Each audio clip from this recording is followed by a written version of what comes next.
how frustrating has it been? Because everyone kind of assumed the Red Sox were going to just end up in last place in the AL East, but they're playing well. But every time it's one step forward, some top player goes out. And I've had like 3 of them on my fantasy baseball team. So like, is this going to stop, or what's going on in Boston? Is there just an injury bug? Kind of. Yeah. I mean, like it is frustrating because already we weren't super excited about the intended roster. And now we're already down to like plan C or D, like I think Trevor Story at one point, the entire infield was down. Like Devers didn't go on the injured list, but he wasn't healthy enough to play third base. So he was DHing, which pushed Yoshida to the bench. So we didn't have our third baseman. Trevor Story, shoulder, done for the year. Vaughn Grissom has yet to play a game for the Boston Red Sox yet this year. And now Tristan Casas has this like rib cartilage injury that sounds bad. Like every time that Alex Cora talks about it, he talks about him like he's like he may not make it. It's like it sounds like really bad. And that's our entire infield. And we lost Tyler O'Neill, had the concussion. He ran into Devers. Like when you want to talk about like a voodoo, it's like, yeah, like this dude is leading the majors in OPS and home runs, and then he just crashes into our $300 million player. They both go down. So yeah, but through all of that, Lucas Giolito, before the season started, out for the year. Nick Pivetta, hey, welcome to opening day, everyone. Nick Pivetta, your second best starter. He's out, and he hasn't come back yet. Garrett Whitlock is on the injured list. Brian Bayo is on the injured. 4/5 of your rotation, your entire infield, and 1/3 of your outfield are just cooked. But somehow, some way, they're in third place, and it's because, at least from a pitching standpoint, the guys that have replaced the injured pitchers have stepped up, and they've kind of just kept the ball rolling. They've pitched their asses off. Like that's all this team has just been pitching.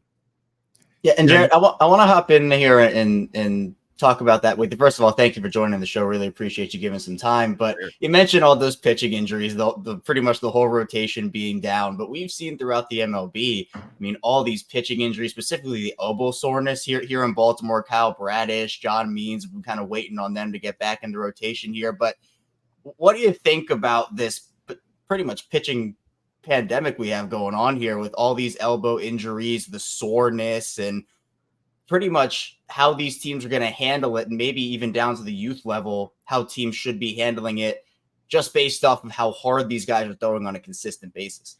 Yeah, it's inevitable, and it's never going to change. I don't know if you guys saw Tyler Glasnow talk about this, but he's kind of talked about it from an interesting perspective on 2 different wavelengths. The first time that he talked about this was, I believe, in 2021, where he wasn't necessarily blaming the sticky stuff, but it makes sense because it's not just one thing why this is happening, at least in my opinion. But when they took away the sticky stuff, he was like, I don't use spider tack. He's like, I don't need more spin. I can spin the ball. He's like, I use rosin and sunscreen and sweat, and I just need a little bit of grip. And when you are not able to grip the baseball, you're going to choke the baseball. And then now you're just activating all these muscles in here that you wouldn't have been activating otherwise. And he was like, I was sore in places that I was never sore before. And he ended up getting hurt. Then fast forward to now, and he made some comments about, and I totally agree with him. Like when you look at Major League Baseball and the landscape from a pitching perspective, the guys that throw the hardest are going to get the most opportunities. Like there are pitchers in this league right now, and I got in trouble for saying it last year. I said some guy sucked, and then it made a bunch of other pitchers upset. They're like, you don't suck if you're in the big league. You can suck relative to other players in the big leagues. Of course you can. But if you throw harder, you're going to get more opportunities. And if you throw harder, you're probably going to get better results. So this whole idea that if you throw harder, you're going to be in a better position financially. And Glasnow is like, listen, if I blow my arm out and I have to be on the sideline for a year and a half, that's worth it for the payday that's on the other side of that if I can continue to get results.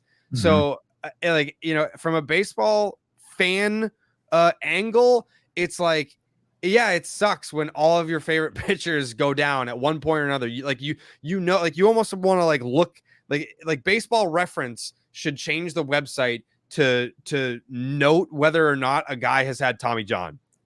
Because if I go and I look at my favorite, like if my team, like Corbin Burns, for example, I'm an Orioles fan and I acquire Corbin Burns and maybe I don't watch the Brewers as much. I want to know, has this guy had Tommy John surgery before? Because if he hasn't, he's going to. Like it's a ticking time bomb for every pitcher that throws hard.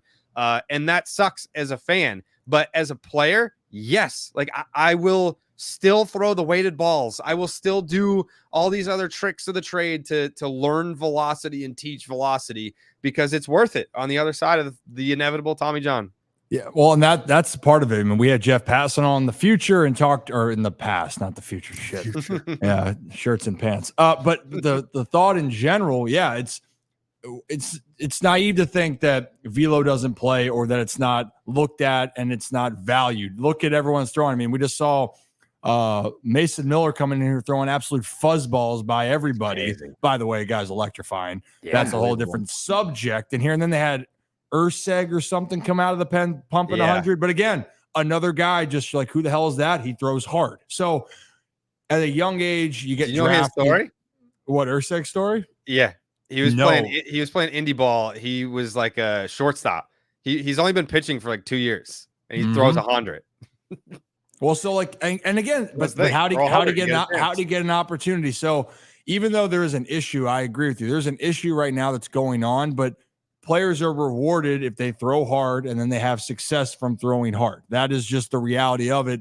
And I remember a guy, it's going to turn out two different ways. Some guys are probably going to have to get surgery, but when I got drafted in 14, Tyler Kolek was number 2 overall pick out of high school, throwing BBs at 100, 101 or something like that. And his arm blew out. He never got past, I think, AA, and that was that. So there's going to be certain cases of it, but you're right. Guys that get up there, what was Glasnow, got the bag going to the Dodgers. I forget what the contract was, but you're right.